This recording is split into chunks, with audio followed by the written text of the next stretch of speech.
Yang berikutnya adalah perkembangbiakan tidak kawin atau vegetatif. Nah, kita tadi sudah membahas perkembangbiakan secara generatif. Lalu apa bedanya dengan vegetatif?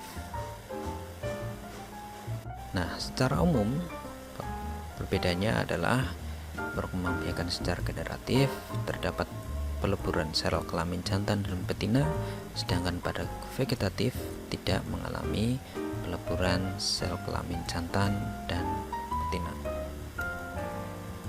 Secara lebih detailnya seperti ini. Pada perkembangbiakan secara generatif, induknya ada dua, kelamin jantan dan betina. Kemudian vegetatif, induknya hanya satu. Kemudian secara generatif itu secara kawin atau seksual, dan secara vegetatif tidak kawin atau aseksual. Kemudian secara generatif terdapat peleburan sel kelamin jantan dan betina, sedangkan secara vegetatif berasal dari bagian tubuh induknya. Kemudian secara generatif sifat keturunan merupakan perpaduan dari sifat kedua induknya, dan secara vegetatif sifat keturunannya sama dengan induknya, sehingga apabila induknya berbuah manis maka dia akan ikut manis. Selain dengan generatif, jika induknya manis maka belum tentu keturunannya juga akan memiliki sifat tersebut. Baik, kita tadi telah mempelajari perkembangbiakan secara generatif, dan kita akan membahas perkembangbiakan tumbuhan secara vegetatif. Vegetatif alami ada tunas nanti, ada juga tunas adventif. Kemudian ada umbi ada umbi lapis, umbi akar, dan umbi batang. Kemudian ada geragi atau stolon. Kemudian ada spora, dan juga ada rizoma atau akar tinggal, atau rimpang atau rumpon. Banyak sekali nama lainnya ya. Kita akan mulai dari vegetatif alami. Yang pertama adalah tunas. Tunas adalah kuncup yang tumbuh pada ujung batang atau ketiak daun. Tumbuhan dikatakan berkembang biak dengan tunas jika tunas dari tumbuhan induk tumbuh menjadi tumbuhan baru. Terjadi pada bambu, tebu, dan pisang. Kalian lihat di sini ada tunas yang tumbuh berasal dari batang.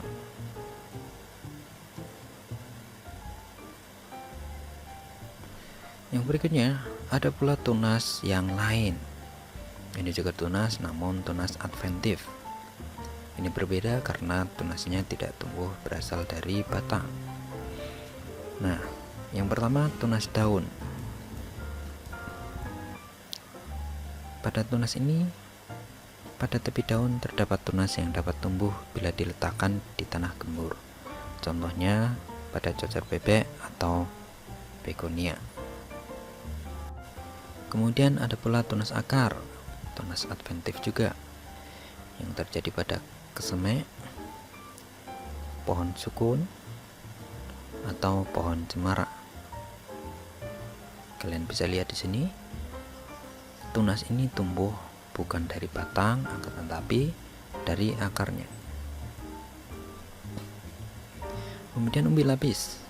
Umbi lapis ini merupakan lapisan-lapisan daun yang mengelilingi batang. Umbi lapis tumbuh di dalam tanah. Dari dalam umbi lapis itu akan tumbuh tunas atau calon tumbuhan baru.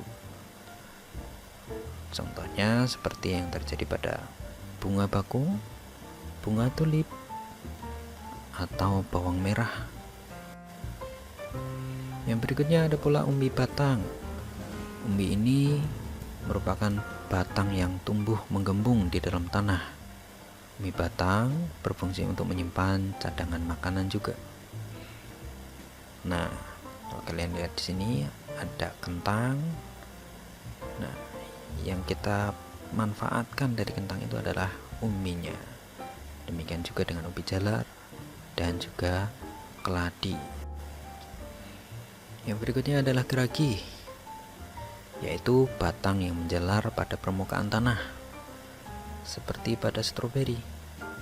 Ini ada induknya, kemudian batangnya menjalar, kemudian batang tersebut yang menempel pada tanah tumbuh akar sehingga menjadi anakan, dan nantinya akan tumbuh menjadi individu yang baru, sehingga apabila batang ini diputus, tumbuhan ini sudah dapat hidup sendiri. Demikian pula dengan daun pucuk ungu, semanggi, enceng gondok, dan juga rumput teki. Sebagai sedikit informasi, rumput teki ini selain berkembang biak dengan geragi, juga dapat berkembang biak dengan biji, stek, dan rizoma. Yang berikutnya adalah akar tinggal atau rizoma atau rumpon atau rimpang, yaitu batang yang tumbuh menjalar di dalam tanah. Terjadi pada kencur, kunyit, jahe, lengkuas, atau kalau dalam bahasa Jawanya empon-empon. Maka di sini juga ada istilah rumpon. Kemudian yang terakhir adalah spora. Spora ini adalah bagian tumbuhan yang berfungsi memperbanyak tumbuhan. Fungsi spora ini mirip biji. Nah, kalau kalian lihat ada di sini spora. Seperti terjadi pada tanduk rusa, tumbuhan paku, atau suplir. Selain itu juga terjadi pada lumut dan jamur. Baik, kita tadi telah mempelajari perkembangbiakan tumbuhan secara vegetatif alami. Nah, yang berikutnya kita akan mempelajari perkembangbiakan tumbuhan secara vegetatif buatan.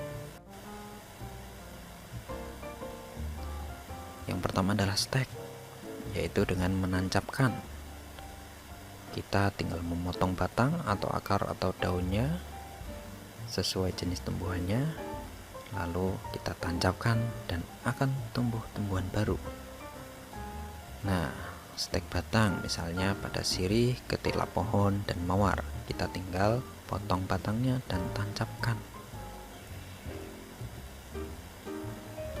Kemudian stek akar, contohnya adalah sukun, kita tinggal potong akarnya, lalu kita tanam dan akan tumbuh pohon sukun yang baru.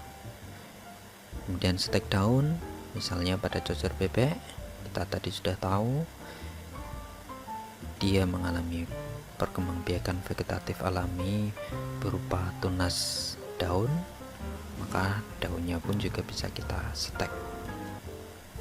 Tinggal kita potong dan kita tanam di tanah, dan akan tumbuh tumbuhan cocor bebek yang baru. Kemudian yang berikutnya adalah cangkok, yaitu mengupas kulit batang atau cabang dan membungkusnya agar tumbuh akar. Setelah itu kita tanam dan akan tumbuh menjadi tumbuhan yang baru. Nah, cara mencangkok itu sebenarnya cukup sederhana. Yang pertama, kupas kulitnya, kemudian dibersihkan sampai kering, lalu kita tutup bagian yang dikupas tadi dengan tanah yang dibungkus plastik atau bisa juga sabut kelapa. Setelah itu ditutup dan diikat dengan rapat dengan kencang supaya ketika disiram nanti tidak mudah rusak. Kemudian siramlah bagian yang telah ditutup tadi agar tetap lembab.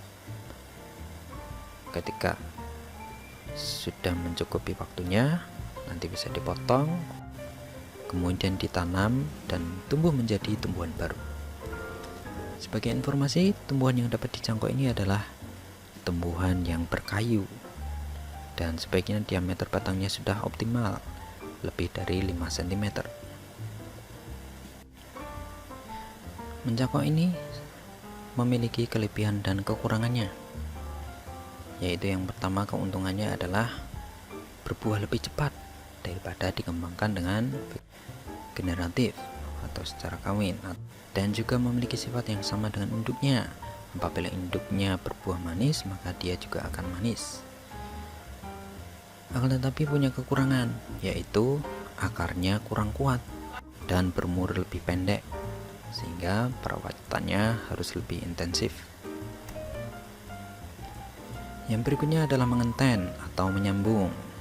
Manfaatnya adalah untuk menggabungkan dua tumbuhan dengan sifat keunggulan yang berbeda. Jadi misalnya ada dua pohon mangga, yang satu berbatang yang kuat, akan tetapi buahnya masam, dan yang satunya lagi buahnya manis, akan tetapi batangnya kurang kuat, maka dapat digabungkan dengan cara mengenten ini. Contoh tumbuhan yang dapat dikembangbiakan dengan cara mengenten sama dengan mencangkok. Di antaranya adalah apel, mangga, jeruk, dan lain sebagainya. Caranya adalah potonglah bagian batang dari tumbuhan pertama, kemudian potonglah bagian batang dari tumbuhan kedua. Setelah itu sambungkan batang tumbuhan pertama dan tumbuhan kedua dan diikat.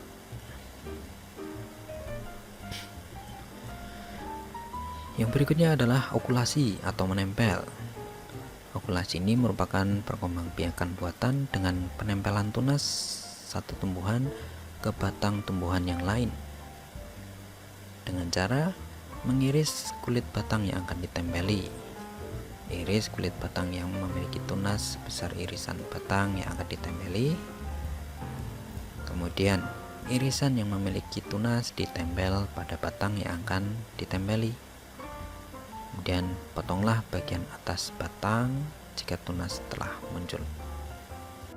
Kemudian di gambar yang sebelahnya sedikit berbeda, yaitu tunas tadi ditempelkan dengan cara dimasukkan, diselipkan, setelah itu diikat. Kemudian yang terakhir adalah perkembangbiakan dengan cara merunduk. Merunduk ini adalah tumbuhan yang dapat dikembangbiakan dengan geragih, akan tetapi dibantu oleh manusia, sehingga ketika tidak dibantu oleh manusia bernama geragih, jika dibantu dengan manusia itu disebut merunduk. Caranya adalah dari tumbuhan induk tersebut tangkainya sebagian dimasukkan ke dalam tanah dan sebagian lagi pucuknya masih berada di luar tanah, kemudian ditahan dengan ranting atau bahan yang lain. Setelah itu dia akan tumbuh akar dan akan menjadi tumbuhan yang baru. Tumbuhan yang dapat dikembangbiakan dengan cara merunduk sama juga dengan geragih. Ada RP, stroberi, dan bahkan juga apel. Nah, sebagai tambahan ada juga perkembangbiakan dengan teknik kultur jaringan. Teknik ini dikembangkan dengan memperbanyak tanaman dengan cara mengisolasi atau menyimpan bagian-bagian tanaman seperti daunnya atau batangnya atau akarnya. Nah, bagian tadi ditumbuhkan pada media buatan yang kaya akan nutrisi di dalam wadah tertutup yang tembus cahaya, misalnya pada botol kaca, sehingga bagian tanaman dapat memperbanyak diri menjadi tanaman baru. Contohnya adalah pada anggrek, pisang, kelapa sawit, tebu, krisan, dan wortel.